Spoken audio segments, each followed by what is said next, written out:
முடிவின் துவக்கம் இந்த நிகழ்ச்சிக்கு மீண்டும் உங்கள் அனைவரையும் வரவேற்கிறேன்.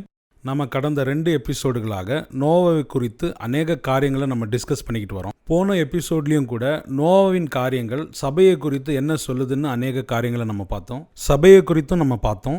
இந்த ஒரு எபிசோட்லேயும் கூட நோவா பேழையை கட்டுறதுக்கு எப்படியா ஆயத்தப்பட்டாரு, அதே போல கடைசி நாட்களில் வாழ்கிற நம்ம எப்படி ஆண்டவருடைய வருகைக்கு ஆயத்தப்படணும் என்று அதை குறித்து நம்ம கேட்டு தெரிஞ்சுக்குவோம். வாங்க. Praise Lord brother. Praise Lord brother, கடந்த 2 எபிசோடாக நம்ம நோவாவை குறித்து அநேக காரியங்களை பார்த்தோம். இந்த ஒரு எபிசோடில் விசேஷமாக நோவாவின் சம்பவம் சபைக்கு என்ன காட்டுகிறது, நோவா எப்படி ஆயத்தப்பட்டார், அதே போல் சபை இந்த நாட்களுக்காக எப்படி ஆயத்தப்படணும்னு சொல்லி நீங்கள் விவரமாக சொன்னீங்கன்னா அது யூஸ்ஃபுல்லாக இருக்கும். நம்ம கடந்த 2 வாரமாகவே நோவாவுடைய காரியங்களை பற்றி அடையாளங்களை பார்த்தோம். வெளியே என்ன நடந்துச்சு, எது நடந்துச்சு, ஜனங்கள் எப்படி இருந்தாங்க, இதெல்லாம் பார்த்தோம். அவசியம் பார்க்க வேண்டியது நோவா எப்படி பிழையை ஆயத்தம் பண்ணினார். ஏன்னா அந்த பிழையை ஆயத்தம் பண்ணுறது தான் மிக முக்கியமான ஒரு விஷயம். ஏன்னா அந்த உலகத்தில் உள்ள எல்லா ஜீவராசிகளையும் காப்பாற்றுறதுக்கு அந்த பிழையை தான் கர்த்தர் தரிசனமாக கொடுக்குறாரு. அதே நேரத்தில் நோவாவின் காலத்தில் நடைபெற்ற மாதிரி மனுஷகுமார் காலத்தில் நடக்கும். இப்போ நம்ம காலத்தில் பார்த்தீங்கன்னா நமக்கு கர்த்தர் என்ன பண்ணுறாரு அப்படின்னு சொன்னால் ஒரு வாசஸ்தலத்தை ஆயத்தம் பண்ண போகிறாரு. அதை நம்ம அங்கே பண்ணுறோம். அதே நேரத்தில் இங்கே பூமியில் ஆண்டவர் நம்மளை பாதுகாக்கிற ஒரு இடம் இருக்குது. இதை நம்ம உலக பிரகாரமாகவும் தியானிக்கலாம், ஸ்பிரிச்சுவலாகவும் தியானிக்கலாம். 2 விதத்துலையும் பண்ண முடியும். இப்போ ஸ்பிரிச்சுவலாக நீங்கள் எடுத்துக்கிட்டீங்க அப்படின்னா பரலோகத்தில் கர்த்தர் நமக்கு ஆயத்தம் பண்ணுறாரு. அது உள்ளே போயிட்டா காப்பாற்றப்பட்டுருவோம். திருப்பி அந்த பேழையிலேருந்து அவங்க பூமியை சுதந்திரிச்சா மாதிரி ஒரு கூட்டம் திருப்பி பூமிக்கு 1000 வருஷ அரசாட்சி இதெல்லாமே அவங்க செய்வாங்க. இது நடக்கும் வச்சுக்கோங்களேன். அதே நேரத்தில் அந்த பேழையை பார்த்தீங்கன்னா 2 ட்ரிப்பு ஆண்டவர் செய்வார். ஒரு விஷயத்த 2 தடவை செய்வார். என்ன அப்படின்னு கேட்டிங்கன்னா, அந்த பேழையை கட்டி முடித்த உடனே ஜோடாக எல்லா மிருகங்களும் உள்ளே வந்துச்சு. இது ஃபர்ஸ்ட் பாயிண்ட். உள்ள வந்துச்சு. அப்படி உள்ள வந்தபோது வசனம் சொல்லுது, கர்த்தர் சொன்னபடியெல்லாம் நோவா செய்து முடித்தார். இது 6வது அதிகாரம் கடைசி வசனம். இப்போ இதுதான் இன்னைக்கு சபையினுடையதான வேலை. சபை என்ன பண்ணணும்னா உலகத்தில் இருக்கிற எல்லாத்தையும் எல்லா ஜனங்களையும் ஆதாயம் பண்ண வேண்டியது சபையினுடைய வேலை. சபை உள்ளுக்குள்ள அதான் சபைக்குள்ள பார்த்தீங்கன்னா இப்போ நோவாவுடைய பேழைக்குள்ள சுத்தமானது சுத்தம் இல்லாதது எல்லாமே இருந்துச்சு. அதே மாதிரி தான் இப்போ சபைக்குள்ளே நீங்கள் போயிட்டீங்க அப்படின்னா உள்ளே இருக்கிறவங்க எல்லாரும் பெர்ஃபெக்ட்னு சொல்ல முடியாது. சபைக்குள்ள பெர்ஃபெக்ட் ஆகிறதுக்கு வந்திருக்கிறாங்க.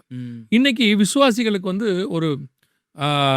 ஒரு காரியம் வந்திருக்கு. என்னன்னு கேட்டீங்கன்னா, ஜஸ்டிஃபை பண்ணி பார்க்கறது. அதாவது அவங்க ஒரு அளவு வச்சு பார்க்குறாங்க. சர்ச்சு இப்படி இருக்கணும் அப்படி இருக்கணும். அவங்க எதிர்பார்ப்பு நல்லது, நான் இல்லைன்னு சொல்லலை. ஆனால் ஒரு விஷயத்தை புரிஞ்சுக்கணும், சபை என்பது விசுவாசிகளை ஆயத்தம் பண்ணுகிற இடம். எதுக்கு? பரலோகத்துக்கு ஆயத்தம் பண்றது. ராவா நம்ம வெளியே கொண்டு வரோம். இப்போ நீங்க எந்த ஒரு காரியத்தை எடுத்துக்கோங்க, உலகத்துல இருக்கிற எல்லாத்துக்கும் பின்னாடியும் இதுதான் ப்ரொசீஜர்னு வச்சுக்கோங்களேன். ஒரு விஷயத்தை கொண்டு இன்னொருத்தர்கிட்ட கொடுக்கும்போது நடுவில் ரெடி பண்ற ப்ராசஸ்னு ஒன்று இருக்கும். எடுத்து அப்படியே கொடுக்கறது இருக்காது. சரிங்களா? ஒரு விஷயத்தை நீங்க எடுத்து அப்படியே எடுக்க முடியாது.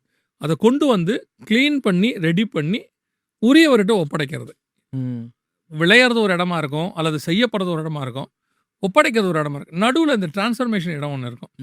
அதுதான் சர்ச். சபை என்பது பூமியில இருக்கிறவங்களை வேறு பிரிச்சு பரலோகத்துக்குரியவங்கள மாத்திர இடம். அப்ப இந்த சபைக்குள்ள அப்படிப்பட்டவங்க தான் இருப்பாங்க. அதுல கொஞ்சம் மாறினவங்க இருப்பாங்க, 50% மாறினவங்க இருப்பாங்க, 70% மாறினவங்க இருப்பாங்க, ஒரு 80% மாறினவங்க இருப்பாங்க, 100% பரலோகத்து ஆயத்தப்பட்டவங்களும் அதுல இருப்பாங்க. இன்னைக்கு ஜனங்களுடைய எண்ணம் என்னவா இருக்கு அப்படின்னு கேட்டீங்கன்னா, சர்ச் என்பது வெறும் பரிசுத்தவான்கள் மட்டும் இருக்கணும் அப்படின்னு. அப்படி ஒரு இடம் இருக்காது. உலகத்திலே ஒரு சபையிலையும் 100% பரிசுத்தவான்கள் இருக்கிறத நம்ம பார்க்க முடியாது. இன்னொன்று பவுலும் கூட சொல்றாரு இல்லைங்களா, we are pressing towards perfection. ஆமா, நம்ம அதை நோக்கி தான் போயிட்டே இருக்கிறோம். ஆமா. இயேசு கிறிஸ்து கிட்ட சீஷர்கள் வராங்க. வந்த உடனே அவங்க சீஷர்கள் அப்போஸ்தலன் பேர் வச்சுட்டாரு. ஆனா மினிஸ்ட்ரிக்கு அனுப்பல. 3.5 வருஷம் ரெடி பண்றாரு. ஆனா அவங்க வர்ற அன்னைக்கே எல்லாத்தையும் விட்டு வந்தவங்க. ஆமா. மீனை விட்டு வந்தாங்க, தகப்ப தாயை விட்டு வராங்க, வலையை விட்டுட்டு வராங்க, எல்லாத்தையும் அரசாங்க வேலையை விட்டுட்டு வராங்க. அப்படி வந்தவங்கள 3 வருஷம் ரெடி பண்ணி தான் இயேசு அனுப்புறாரு. இன்னைக்கு நம்ம ரெடி பண்ணி அனுப்புறவங்களே அவங்களோட டெடிகேஷன் இல்லை. ஆனா அவரோட டெடிகேஷனா இருக்கிறவங்கள ரெடி பண்ணி அனுப்புறாரு. அந்த ரெடி பண்ற ப்ராசஸ் இருக்குல்ல, அதுதான் சர்ச், அதுதான் சபை. அப்போ ஒரு விஷயம் விசுவாசிக்கு தெரியணும், சபை என்பது ரெடி பண்ற இடம். அங்க எல்லா தரப்பு மக்களும் உள்ளே இருப்பார்கள். சுத்தமானது சுத்தம் இல்லாதது எல்லாமே அதுல இருப்பாங்க. இத இந்த காலத்துல புரிஞ்சுக்க வேண்டியது அவசியமா இருக்கு. இங்க சுயநீதின்னு ஒண்ணு இருக்கு. ஜனங்களை அளவுகோல் பாக்குறவங்க, அவன் அப்படி இருக்கான், இவன் எப்படி இருக்கான். ஆக்சுவலா நான் எதுக்கு சர்ச்சுக்கு போறேன்னா, எவன் எப்படி இருக்கான்னு பாக்குறதுக்காக அல்ல, நான் எப்படி இருக்கேன்னு பாத்துட்டு. ஆமா, அதுதான் சர்ச். இந்த காலகட்டத்தில் எப்படி ஆயிடுச்சுன்னா பிரதர், சர்ச்சில் கம்பேரிசன் ரொம்ப ஜாஸ்தி ஆயிடுச்சு. எப்படியாப்பட்ட கம்பேரிசன்னா ஸ்பிரிச்சுவல் கம்பேரிசன். அது ஒரு விதத்தில் கரெக்டாக இருந்தாலும் கூட ரொம்ப மெட்டீரியலிஸ்டிக்காக ஃபிசிக்கல் கம்பேரிசனை நிறைய பேர் செய்கிறாங்க. அது இப்போ ரொம்ப அதிகமாக இருக்குது. ஆமாம், சபைகளுக்கு நடுவில் இருக்கு, விசுவாசிகளுக்கு நடுவில் இருக்கு, டினாமினேஷன்ஸுக்கு நடுவில் இருக்கு. அந்த மாதிரி இந்த மாதிரி அப்படின்லாம் நாங்கள் எப்படி பார்க்குறோம் அப்படின்னா, சபைக்குள்ளே போனால் நான் எதுக்கு இப்போ பையனை ஒரு ஸ்கூலுக்கு அனுப்புகிறோம், அங்கே போன உடனே பையன் பாஸ் பண்ணி நல்ல மார்க் எடுக்கணும், இதான் நம்முடைய வேலை இல்லையா? அங்கே போய் உட்காந்துட்டு பையன் அங்கே பார்த்து இங்கே பார்த்து அதை பார்த்து அவன் ஃபெயில் ஆனானா பிரயோஜனமே இல்லை. இல்லை அங்கே ஒரு பையன் உட்காந்துருக்கான், அவன் வந்துட்டு எப்போ பார்த்தாலும் அழுதுகிட்டே இருக்கான், நான் அந்த ஸ்கூலுக்கு போக மாட்டேன்னு சொன்னா நம்ம என்ன சொல்லுவோம்? நீ போய் உன் வேலையை பாரு, உன்னை டிஸ்டர்ப் பண்ணாத வரைக்கும் நீ எதுவும் செய்ய வேண்டிய அவசியம் இல்லை. ஸோ அந்த மாதிரி தான் விசுவாசிகளுக்கு தெரியணும். ஒன்று. ரெண்டாவது, அதே நோவாவின் பேழைக்குள்ள சுத்தமில்லாது அசுத்தமானது சுத்தமானது எல்லாம் உள்ள வருது. நோவா கர்த்தர் சொன்ன அப்படின்னா செய்து முடிச்சுட்டாரு. ஆனால் இப்போ கர்த்தர் நோவாவை நோக்கி ரெண்டாவது சொல்றாரு, நீ என்ன பண்ணு, சுத்தமானதுல 7 ஜோடு பொடி அப்படிங்கிறாரு. இது ரெண்டாவது விஷயம். இது என்ன அப்படின்னு கேட்டீங்கன்னு சொன்னா, சபைக்குள்ள சுத்தம் அசுத்தம் ரெண்டும் இருக்கும். ஆனா அதுல சுத்தமானதை பிடிக்க வேண்டியது யாருடைய வேலைன்னா அங்க இருக்கிற ஆசாரியன் வேலை. சபை இன்னைக்கு கூட்டம் நிரம்புறதுல ரொம்ப கான்சன்ட்ரேட் பண்ணுது, நிறைய கூட்டம் இருக்கணும் அப்படின்ட்டு. ஆனா கூட்டமா இருக்கிறதெல்லாம் பரலோகத்துக்கு போகுமாங்கிறது தான் எனக்கு நம்ம தெரிஞ்சுக்க வேண்டிய ஒரு விஷயம். எவ்வளோ பேர் சர்ச்சுக்கு வராங்கன்றது முக்கியமே கிடையாது. சர்ச்சுக்கு வர்றதுல எத்தனை பேர் பரலோகத்துக்கு வராங்கன்றது தான் முக்கியம். ஆமா இல்லையா? இப்போ நீங்க ஒரு பண்டிகைக்கு எடுத்துக்கிட்டீங்கன்னா எல்லா நாளை விட அந்த நாளில் கூட்டம் அதிகமாக இருக்கும். ஆமாம். நியூ இயர் அன்னைக்கு எடுத்து பாருங்க, டிசம்பர் 31 நைட்டு எல்லா சர்ச்சும் கும்பல் நிறையும். அப்போ இவங்க எல்லாருமே பரலோகத்துக்கு வந்துருவாங்களா? ஆனால் இவங்க யாரும் பார்த்தீங்கன்னா அடுத்த வாரத்துலேருந்து வரமாட்டாங்க சர்ச்சுக்கு, அந்த க்ரௌடு வராது. ஆமாம். அப்போது பெரும்பான்மையாக நம்ம இப்போ என்ன நினைக்கிறோன்னா, சர்ச் வந்து நல்ல க்ரௌடு பெருசு, நிறைய கூட்டம் இருக்கணும், அது வளர்ச்சி இல்லை. சபை எப்படி இருக்கணும் அப்படின்னா, எங்கிட்ட வந்த அத்தனை பேரும் சுத்தமானதாக நான் பிடிக்கணும், அந்த குவாலிட்டி அதுதான் ரொம்ப இம்பார்ட்டன்ட். இதை ரெண்டாவதாக இப்போ சபை செய்ய வேண்டியிருக்கு. இப்போ நோவா ரெண்டாவது செய்வார். கர்த்தர் சொன்னபடியெல்லாம் நோவா செய்து முடித்தார். செகண்ட் டைம் 7ஆம் அதிகாரத்தில் இருக்கும். அதோட அர்த்தம் என்னன்னா, என் வேலை சபைக்குள்ள ஆத்மாக்களை கொண்டு வருவது மட்டுமல்ல, உள்ள வந்தவங்கள சுத்தமானவங்களா மாத்துறது. கர்த்தருக்கு ஏற்ற மாதிரி இப்போ எஸ்தர் ராஜகுமாரத்திய எல்லா ஜனங்களை போல கொண்டாடுறாங்க. கொண்டு வந்த உடனே அப்படியே ராஜா கிட்ட கூட்டிட்டு போல, அடுத்து என்ன பண்றாங்க, 7 தாதிமார்கள் கையில கடுத்து அவங்கள சுத்திகரிப்பு செய்யறாங்க, சுத்தமாக்குறாங்க. எதுக்கு, எப்படி சுத்தமாக்குறாங்க? ராஜாக்கு ஏற்ற மாதிரி சுத்தமாக்குறாங்க, சுத்தமாக்கி ராஜா கிட்ட ஒப்படைக்கிறாங்க. ஸோ இந்த ப்ராசஸ் சர்ச் செய்யணும். இப்ப சபை இப்ப எந்த ப்ராசஸ்ல இருக்குன்னா, உள்ள வருது, எவ்வளவு பேர் வராங்க. இப்ப கூட்டம் நிறைய ஆயிடுச்சு, 2 ஆராதனையை மாத்துவோம். கூட்டம் நிறைய ஆயிடுச்சு, 3 ஆராதனையை மாத்துவோம். இதுல இருக்கக்கூடிய இன்ட்ரெஸ்ட், 3 ஆராதனையில வர்றவங்களும் எத்தனை பேர் பரலோகத்துக்கு போவாங்க, எத்தனை பேர் ஸ்பிரிச்சுவல் ஸ்டாண்டர்ட்ல இருக்காங்க. ஸோ இந்த சுத்தமானதை பிடிக்கிறது ரொம்ப இம்பார்ட்டண்ட்டான ஒரு வேலை. பேழைக்குள்ள இந்த 2 கேட்டகரியை ரொம்ப கவனிச்சு பார்க்க வேண்டியது ஃபர்ஸ்ட் பாயிண்ட். ரெண்டாவது, பேழையை செய்யும் பொழுது நோவாவுக்கு கர்த்தர் சொன்ன ஒரு மிக முக்கியமான விஷயம், அவர் அகலம் சொல்றாரு, உயரம் சொல்றாரு, அதெல்லாமே இருக்கட்டும். அதுல மிக முக்கியமா ஒரு விஷயத்த சொல்றாரு, என்ன அப்படின்னா, உள்ளும் புறமும் கீழ் பூசு அப்படின்ற ஒரு வார்த்தையை சொல்றாரு. ஏன் உள்ளும் புறமும் கீழ் பூசணும்? கீழ் அப்படின்னா ஒரு வேலை உங்களுக்கு புரியுதான்னு தெரியல. கீழ் அப்படின்னு சொன்னா கிரீஸ்ன்னு சொல்லுவாங்க. வண்டிக்கெல்லாம் பாத்தீங்கன்னா செயின்ல கிரீஸ் பூசுவாங்க. ஆமா. எதுக்காகனா துரு பிடிக்காம இருக்கிறதுக்காக அதை செய்வாங்க. அவங்க தண்ணி எண்ணி படிச்சா துரு பிடிக்காம இருக்கிறது. இவர் என்ன சொல்றாருன்னா, பேழையை உள்ளும் புறமும் கீழ் பூசு. உள்ளும் புறமும் கீழ் பூசுறதுனா என்ன அப்படின்னா, உள்பக்கம் முழுக்க அந்த ஆயில் மாதிரி தடவு, ஃபுல்லாவே கிரீஸ் மாதிரி தடவு அப்படிங்கிறாரு. அதே மாதிரி வெளிப்பக்கமும் தடவுங்கிறாரு. சரி, இதுல 2 ரீசன் இருக்கு. வெளியே வெளியே அந்த கிரீஸை நம்ம பூசி, இப்ப வீடு கட்டும்போது சிமெண்ட் வைப்பாங்க. ஆமா. 2 செங்கலுக்கு நடுவுல சிமெண்ட் வைப்பாங்க. எதுக்காக அப்படின்னு கேட்டீங்க சொன்னா, அந்த 2 செங்கலுக்கு நடுவுல எதுவும் வந்துடக்கூடாது, காத்தோ உள்ள தண்ணியோ வந்தா டேமேஜ் ஆயிடும். ஸோ அது ஜாயிண்ட் ஒன்னோட ஒன்று இணைச்சு பிடிக்கிறது. அதே மாதிரிதான் இந்த உள்ளும் புறமும் கீழ் பூசுறது. இந்த கீழ் பூசுற நோக்கம் என்ன, வெளியே இருக்கிற தண்ணி எதுவும் உள்ள வந்துடக்கூடாது. இதான் இம்பார்ட்டன்ட். வெளியே இருக்கிற தண்ணி எதுவும் உள்ள வரக்கூடாது. அட் த சேம் டைம் இப்போ மரத்தை செய்யும் போது இந்த மரத்தை ஒன்று மேல ஒன்று வச்சுதான் செய்வாங்க. 2 மரத்துக்கு நடுவில் ஜாயிண்ட், ஒரு மனம், 120 பேர் ஒருமனப்பட்டு கூடி வருகையில் அப்படின்னு இருக்கு. இங்கேயும் அதான் இங்க நடக்குது. ஸோ இந்த ஒரு மனதோடு கூட இது இன்னைக்கு சர்ச்சை செய்ய வேண்டிய 2வது முக்கியமான விஷயம். வெளியே அந்த கீழ் பூசப்பட்டா வெளியே இருக்கிற தண்ணி எப்படி உள்ள வராதோ அதே மாதிரி சபை ஒரு மனதோடு கூட பரிசுத்த ஆவியில நிரம்பி இருக்கும் பொழுது வெளியே இருந்து எந்த அழிவும் சபைக்குள்ள வராது. இன்னைக்கு சபைக்குள்ள எத்தனை அழிவுகள் வருது வெளியே இருந்து? கள்ளோபதேசங்கள் உள்ளே வருது இல்லையா? உலகம் உள்ளே வருது. கள்ளோபதேசம் ஒரு பக்கம் இருக்கு, ஓநாய்கள் உள்ளே வர்றது இருக்கு, ஒரு பக்கம் உலகம் இருக்கு, இது உள்ள வருது. இப்போ சபைக்குள்ள இந்த மாதிரி காரியங்களை வராம தடுக்கிறதுக்கு பரிசுத்த ஆவியில நிரப்பப்பட்டு சபை ஒரு மனமா இருக்கணும். இன்னைக்கு சபைகளுக்குள்ள இல்லாத மிக முக்கியமான ஒரு விஷயம், நிறைய பேர் எழுப்புதல் வரணும் ஜெபம் பண்றாங்க இல்லையா? எழுப்புதல் கண்டிப்பா வரணும், நம்ம எல்லாருமே எதிர்பார்க்கிறோம், தேவைப்படுது. ஆனால் எழுப்புதலுக்கு மிக முக்கியமாக தேவை ஒரு மனம். ஒரு மனம் இல்லாம என்ன செய்யாது? எழுப்புதல் வராது. ஒரு மனம்னா என்ன அப்படின்னு கேட்டா, எல்லாரும் ஒரு இடத்துல வந்துட்டு அதுக்கு பேர் ஒரு மனம் கிடையாது. 120 பேர் 10 நாள் ஒரு இடத்துல கூடியிருக்காங்க ஒரு மனமா. அவர்கள் ஒருமனப்பட்டு கூடி வந்திருக்கையில் அப்படின்னு இருக்கு. அப்ப அந்த ஒரு மனம் என்பது ஏதோ ஒரு நாள் கூடி வரும்போது சேர்ந்து ஒரு விஷயத்துக்கு ஜெபம் பண்றது இல்ல. ஒரு மனம் என்பது ஒரு தரிசனத்தில் ஓடுவது, ஒரே தரிசனம். இப்போ ஒரு ஜப குறிப்பு சொன்னாலே சபை சேர்ந்து ஒன்னா ஜெபம் பண்றது இல்ல. பாஸ்டர் மேல இருந்து ஜப குறிப்பு சொல்றாரு, கீழே இருக்கிற எல்லா விசுவாசியும் அந்த ஜப குறிப்புக்கு ஒருமனப்பட்டு ஜெபம் பண்ணுமா? இல்ல. சிலது ஜெபமே பண்ண மாட்டாங்க. ஒரு சிலர் வாய் மட்டும் ஜெபம் பண்ணணும், இருதயம் எங்கேயோ போயிட்டு இருக்கும். ஒரு சிலர் ஊக்கமா ஜெபம் பண்ணுவாங்க. ஒரு சிலர் பாஸ்டர் சொன்னாரேன்றதுக்காக கண்ணமுடி ஜெபம் பண்ணுவாங்க, ஆனா இருதயத்தின் ஆழத்துல பண்ண மாட்டாங்க. இப்படி நிறைய கேட்டகரி. அப்ப எப்படி ஒரு மனம் வரும்?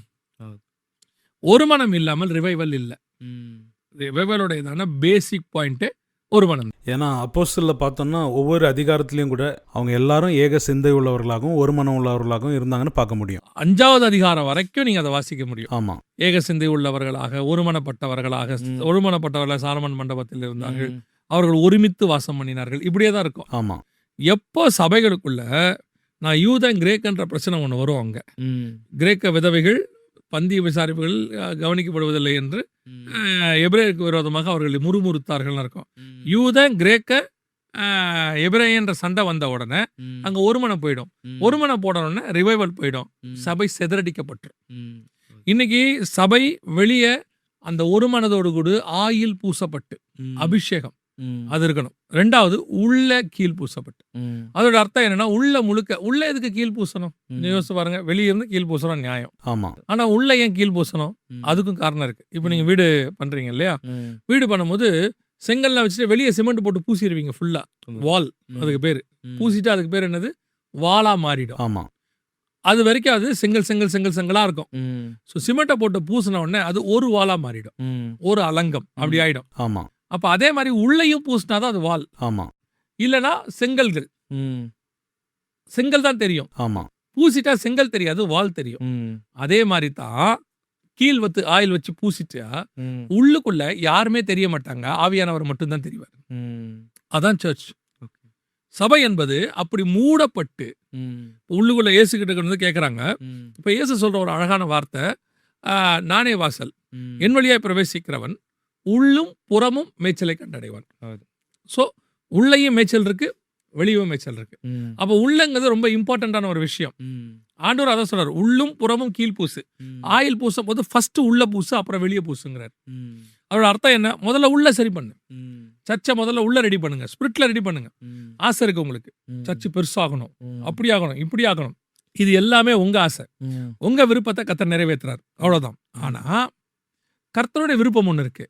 அவர் சொல்றாரு உள்ளும் புறமும் கீழ் பூசு. அப்படின்னா என்ன அர்த்தம்? உள்ள முழுக்க என்ன பண்ணு? ஆயில் போட்டு பூசு. உள்ள ஆவியில ஸ்ட்ராங் ஆகு. உள்ள அதாவது நல்லா பாருங்க, உள்ளுக்குள்ள போய் அந்தரங்கத்தில் நீங்கள் செய்ய ஜபத்தை வெளியரங்கமா பிதா பதில் கொடுப்பார். உள்ளுக்குள்ளதான் ஸ்ட்ராங் பண்ணும். இன்னைக்கு சர்ச்சு வெளியே ஸ்ட்ராங்கா இருக்கு. இன்னும் ஒரு குரூப் இருக்காங்க, இவங்க என்ன செய்யறாங்கன்னா வெளியே தாங்க ஸ்ட்ராங்ன்றதை நிரூபிக்க விரும்புறாங்க. ஒரு கூட்டம் நடத்தி, அல்லது ஒரு ஊர்வலம் நடத்தி, ஒரு பேரணி நடத்தி, ஒரு பவனி நடத்தி, அல்லது ஒரு அரசியல் கட்சியோட சேர்ந்து தாங்க எவ்வளவு ஸ்ட்ராங்கிறத அவங்க நிரூபிக்க விரும்புறாங்க. காட் சொல்றாரு, நீ எவ்வளவு ஸ்ட்ராங்னு வெளியே நிரூபிக்க முடியாது. நீ எவ்வளவுக்கு எவ்வளவு உள்ள ஸ்ட்ராங்கா இருக்கியோ அவ்வளவுக்கு அவ்வளவு வெளியே நிரூபிக்க முடியும். இயேசு கிறிஸ்து எல்லாருக்கும் பதில் கொடுக்கிறார். ஆனா வசனம் சொல்லுது, காலைதோறும் போய் அவர் உட்கார்ந்து இருந்தார் இருக்கு, கற்றுக்கொள்ளுகிறவனை போல. சோ அங்க போய் உட்கார்ந்து வாங்கினாதான் இங்க நீங்க ஸ்ட்ராங்கா இருக்க முடியும். அப்ப சபையோடைய மிக முக்கியமான 2 காரியம் இந்த ரிவைவல் அல்லது இந்த கடைசி காலத்தில் சபை நோவாவின் பேழையை போல பாதுகாக்கப்படணும்னா 2 முக்கியமான காரியம். ஒன்று உள்ளேவும், ஒன்று வெளியவும். 2 சைடும் கீழ் பூசப்பட்டிருக்கணும். 2 சைடும் கீழ் பூசினா 2ம் இப்போ நீங்க சுத்தி பாக்குறீங்க, எல்லாமே சிமெண்ட் போட்டு மூடியாச்சு. ஆமா. உள்ள இருக்கிற செங்கல் தெரியாது, எவ்வளவு செங்கல் தெரியாது, செங்கல் கலர் தெரியாது, அதுக்கு மேல என்ன போட்டு பூசணும் எதுவுமே தெரியாது. ஜஸ்ட் ஒரு வால், அவ்வளவுதான். இதான் ஒன் மைண்ட், ஒரு யோசனை, ஒரே காரியம். இத சபை செய்யணும். முதலாவதாக அவங்க சபைக்குள்ள ஜனங்களை கொண்டு வருவாங்க. 2வது ஆண்டவர் சுத்தமானதை பிடிக்க சொல்றாரு. 3வது உள்ளும் புறமும் என்ன செய்ய சொல்றாரு? கீழ் பூச சொல்றாரு. இது எல்லாம் சபை பண்ண வேண்டியது. சபை இவ்வளத்தையும் பண்ணிட்டு, இது எல்லாத்தையும் பண்ணிட்டு சபை இன்னும் ஒரு மிக முக்கியமான விஷயத்தை செய்யணும். என்னன்னா வசனம் சொல்லுது, பூர்வ காலத்தையும் தப்ப விடாதபடிக்கு நீதியை பிரசங்கித்தவனாகிய நோவா அப்படின்னு. ஆமா. இதெல்லாம் செய்யணும். அதே நேரத்துல கடைசி காலத்தை பத்தின செய்தி, அவேர்னஸ், காஸ்பல் சர்ச்சில் இருக்கணும். இன்னைக்கு சபை காஸ்பல் சொல்றதை விட்டுருச்சு. காஸ்பல் சொல்றவங்கன்னு ஒரு டீம் இருக்காங்க, நான் இல்லைன்னு சொல்லல. எல்லா சர்ச்சும் காஸ்பல் சொல்லணும். ஆமா. அது அவங்க மேல விழுந்த கடமை. சொல்லாவிட்டால் அவங்களுக்கு ஐயோ. ஆமா. ஆனா இன்னைக்கு கடைசி காலத்துல சபை, பெரும்பான்மையான சபைகள் காஸ்பல் சொல்றதில்ல. அவங்க செட்டில் ஆயிட்டாங்க. நம்ம இப்ப இருக்கிறத தற்காத்துக்கிட்டா போதும். 2வது தானாவே சபை அவங்களுக்கு வளர ஆரம்பிச்சிருச்சு. நீங்க ஒரு 500 ஆத்மா வந்துருச்சுன்னு வச்சுக்கோங்களேன், அந்த 500 ஆத்மாக்களும் தங்கள் வீட்டுக்கு பக்கத்துல இருக்கிறவங்கள சபை கூட்டு வர தொடங்கிடுவாங்க. அந்த பாரம் வந்துருச்சுன்னு வச்சுக்கோங்களேன். ஆமா. அதுக்கப்புறம் சபை தானாவே என்ன செய்யும்? வளரும். ஸோ இவங்க அந்த காஸ்பல்ல கான்சன்ட்ரேட் பண்றவங்க. நான் ஒரு பெரிய ஊழியக்காரரை பற்றி கேள்விப்பட்டேன். அவருக்கு ஒரு 70-75 வயசாச்சு.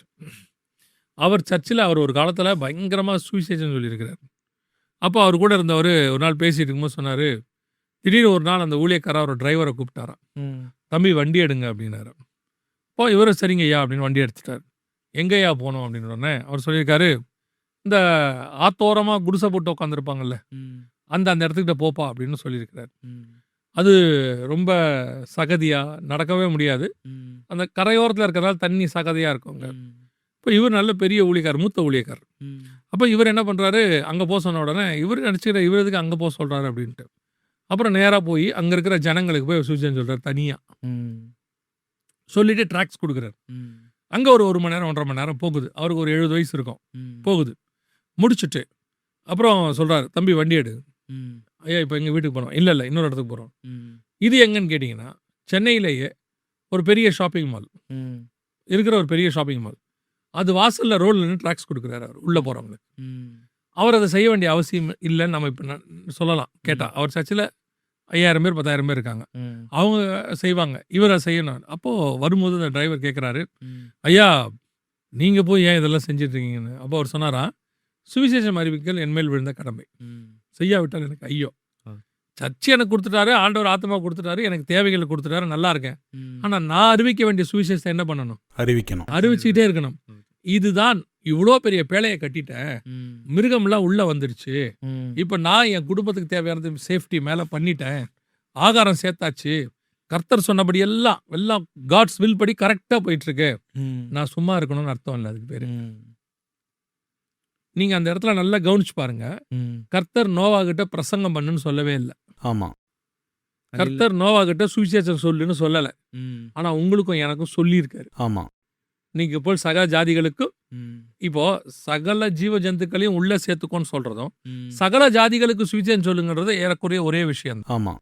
எல்லாத்தையும் கூட சேர்த்துக்கொன்றதுக்கும் எல்லாத்துக்கும் சுவிசேஷம் சொல்லி சீஷராக்குன்றதும் ரெண்டும் ஒண்ணுதான். ஆமா. இல்லையா? ஆமா. ஆனா உங்களுக்கு எனக்கு அது கட்டளை.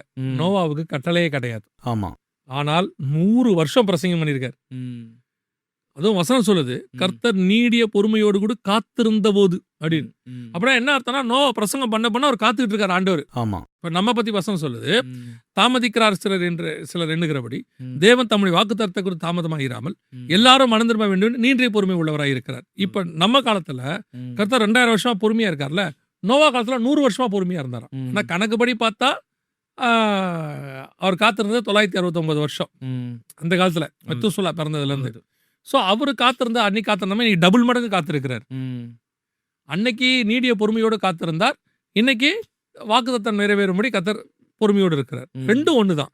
அன்னைக்கு பேழைக்குள்ள எல்லாத்தையும் சேர்த்துக்கொண்டாரு, இன்னைக்கு போய் சகல ஜாதிக்கு சுவிசேஷம் சொல்லுன்னு சொன்னார். ரெண்டும் ஒண்ணுதான். ஆனால் அன்னைக்கு நோவா இவ்வளோத்துக்கு நடுவுல போய் பிரசங்கம் பண்ணியிருக்கிறார். ಹೌದು. இன்னைக்கு சபை பண்ணுதா? ಹ್ಮ್. இன்னைக்கு நாம பண்றோமா? Hmm. Now we are all very busy. ಹ್ಮ್. நீங்க ஒரு விசுவாசியோட ஆக்டிவிட்டிஸ் என்ன நீங்க நினைக்கிறீங்க இப்ப ಹ್ಮ್. சர்ச்சுக்குள்ள? ஞாயிற்றுக்கிழமை காலையில ஒரு ஆராதனைக்கு வந்து போயிட்டா அவங்க வேலை முடிஞ்சிருச்சு, ಹ್ಮ್. ஆமா. அவ்வளவுதானே. ಹ್ಮ್. மதியானத்துக்கு மேல நல்ல ஒரு நான்வெஜ்ஜை சாப்பிட்டுட்டு ಹ್ಮ್. நல்ல ஒரு தூக்கம், ಹ್ಮ್. சாயங்காலம் எழுந்திருச்சு பிள்ளைகளை கூப்பிட்டு அப்படி கடைக்கு ஷாப்பிங் கீப்பிங் போயிட்டு வந்துட்டு ಹ್ಮ್. திருப்பி திங்கக்கிழமையிலேருந்து சனிக்கிழமை வரைக்கும் வேலை, ಹೌದು. ஓடுறது ஓடியாடுறது எல்லாம். ಹ್ಮ್. திருப்பி ஞாயிற்றுக்கிழமை காலையில ஆராதனை, ಹ್ಮ್. அந்த ஒரு 2-3 மணி நேரம். ಹ್ಮ್. இதை தவிர்த்து விசுவாசி இப்ப என்ன பண்ணுது? ಹ್ಮ್. அதே ரூட்டீன் ஆயிருச்சு. அவ்வளவுதான். ಹ್ಮ್. இது அவங்களுக்கு தப்புன்னு சொல்றதுக்கு ஆள் இல்லை. இப்ப ಹ್ಮ್. அவங்கள வச்சிருக்கிறவங்களும் அந்த கம்ஃபர்ட் ஜோன்ல தான் அவங்கள வச்சிருக்காங்க. ஏன்னா அந்த அளவுக்கு அவங்க ஓடினாதான் அவ்வளவு சம்பாதிக்க முடியும். ಹ್ಮ್. அவ்வளவு சம்பாதிச்சாதான் இங்க தசம்பாகம் வரும். ಹ್ಮ್. அந்த கம்ஃபர்ட் ஜோன் கூட தான் அவங்கள வச்சிருக்காங்க. ಹ್ಮ್. ஏய் இதெல்லாம் இனி எவ்வளவு வேலை பார்த்தாலும் கர்த்தருக்குன்னு ஒரு வேலை பார்க்கணும், ಹೌದು. ஒரு சுவிஜன் சொல்லணும், ஒரு ஆத்மாவுக்காவது சொல்லணும். ಹ್ಮ್. இன்னைக்கு விசுவாசிகள் பெரும்பான்மையானவர்கள் ஜெபம் பண்றது கிடையாது, ಹ್ಮ್. பைபிள் வாசிக்கிறது கிடையாது. ಹ್ಮ್. எப்படி ஊழியம் பண்ணுவாங்க? இப்போ நாங்கள் ஒரு 35 வருஷத்துக்கு முன்னாடி சபைக்கு போகும்போது எங்களுக்கு தனியாக ஊழியம் பண்ணணும்னு சொல்லியெல்லாம் கொடுக்கல. ಹ್ಮ್. சர்ச்சில் ஊழியம் நடக்கும், ಹ್ಮ್. அது பாட்டு தானாக போயிட்டே இருக்கோம். நாங்கள் அதில் ஈடுபட்டு கொள்வோம். ஆவியானவர் எங்களை உந்தி தள்ளுவார். ಹ್ಮ್. அது ஒரு பாரம் ஆவியானவரே கொடுப்பாரு. ಹ್ಮ್. ஓப்பனர் மினிஸ்ட்ரி போவோம், கிராம ஊழியம் போவோம், ಹ್ಮ್. அப்படியே போவோம். யாரும் எங்களுக்கு ஆல்டர் கால் கொடுக்க மாட்டாங்க. ಹ್ಮ್. ஆனால் அனௌன்ஸ்மெண்ட் கொடுப்பாங்க, இந்த வாரம் கிராம ஊழியம் இருக்கு, ಹ್ಮ್. வரவங்க 3:30 மணிக்கு வந்துருங்கம்பாங்க. ಹ್ಮ್. பார்த்தீங்கன்னா ஒரு 50 பேர் வந்து நிற்பாங்க. ಹ್ಮ್. ஓப்பனர் மினிஸ்ட்ரி இருக்கு, ಹ್ಮ್. வரவங்க எல்லாம் சாயங்காலம் கரெக்டாக 3 மணிக்கு சர்ச்சுக்கு வந்துருங்க அப்படிம்பாங்க. ಹ್ಮ್. ஒரு 50லேருந்து 100 பேர் வந்து நிற்பாங்க. ಹ್ಮ್. அப்படியே பிரிஞ்சு ஆளுக்கு ஒரு பக்கமாக போவோம். ಹ್ಮ್. 6 மணிக்கு முடியும், திருப்பி ஈவினிங் ஆராதனைக்கு வந்துடும். இதை யாரும் நீ கண்டிப்பாக வந்துரு அப்படின்னு சொன்னதே கிடையாது, ಹ್ಮ್. அனௌன்ஸ்மெண்ட். ಹೌದು. ஆனால் இன்னைக்கு யாரும் வரதில்லை. ಹ್ಮ್.